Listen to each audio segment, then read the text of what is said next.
Mr. Raskin, you are now recognized for 5 minutes. Thank you, Madam Chair.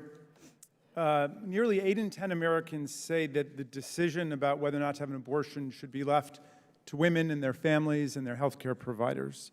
62% of Americans say that they support a nationwide law protecting a woman's right to choose, consistent with Roe versus Wade, including not just the vast majority of Democrats, but 57% of independents and 40% of Republicans, although they don't appear to have much voice in the Republican caucus today. But there are lots of Republicans who agree with us that this is a choice that belongs to women, girls, and their families. That is the vast majority of the American people. Now, we want a nationwide law which codifies Roe versus Wade as a woman's right to choose, because we believe this is fundamentally a question of freedom, personal freedom and autonomy. They want a nationwide law which makes it a crime to have an abortion anywhere, in any case, including where women and girls have been raped or are victims of incest.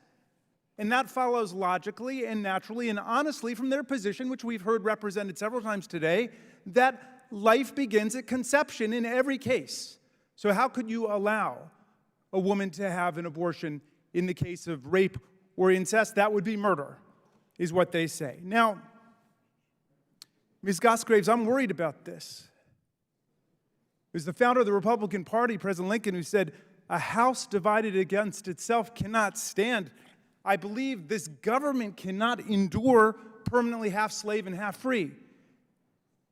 Can we endure half free choice states and half theocratic compelled pregnancy states? Is that going to work for America? Like, what do you see as the future of this?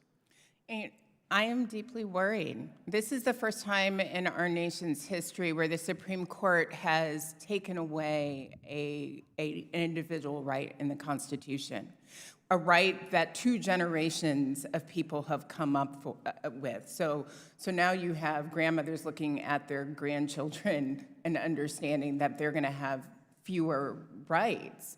It cannot stand. And it's opening up a range of unprecedented legal issues that I never thought we would be dealing with. Whether or not you can travel and leave your state, whether or not you can be surveilled, whether or not you as an individual are truly free in this country. That is the debate we are having. All right. Senator McMorrow, I want to come to you because in a number of the compelled pregnancy states, they're already talking about passing laws to make it a crime for a woman to leave a state for the purpose of obtaining health care in a state where abortion is still lawful. And they want to make it a crime for people who enable them to leave the state, whether they're in another state or they're in that state. I've introduced legislation with a couple of colleagues, which I hope we'll be hearing this week or next week, to allow for the free travel of American citizens among the states for the purposes of obtaining health care that's lawful in the destination state. Is that something that you would think is important in Michigan? I do think that it's important, but I want to take a step back too and remind everybody how devastating that is going to be for those who are low income, particularly women of color, younger girls who do not have the means to travel. And just to bring it back to an example here in Michigan, our Attorney General, Dana Nessel, has said that she herself in her capacity will not enforce the 1931 law, but she has also said that she cannot compel county level prosecutors to do the same. So not only is there going to be a difference depending on what state you live in or what state you're able to travel to, but down to your zip code, whether or not you can get direct access to care, whether or not you have access to physicians who are trained, who don't feel fear. And I want to go back to the story that I shared in my testimony. McCall and Jordan shared with me that they learned that there were only 4 physicians in all of Metro Detroit who had been trained to carry out the procedure that they needed. More than almost half of the state's population live in Metro Detroit. That is only 4 physicians for more than 4 million people. So we've already seen this chip away. So I agree with you, but it's even much more local than that. Well, I appreciate that, Ms. Shannon. Finally, the Supreme Court has targeted the constitutional right to privacy more than a half century of precedent.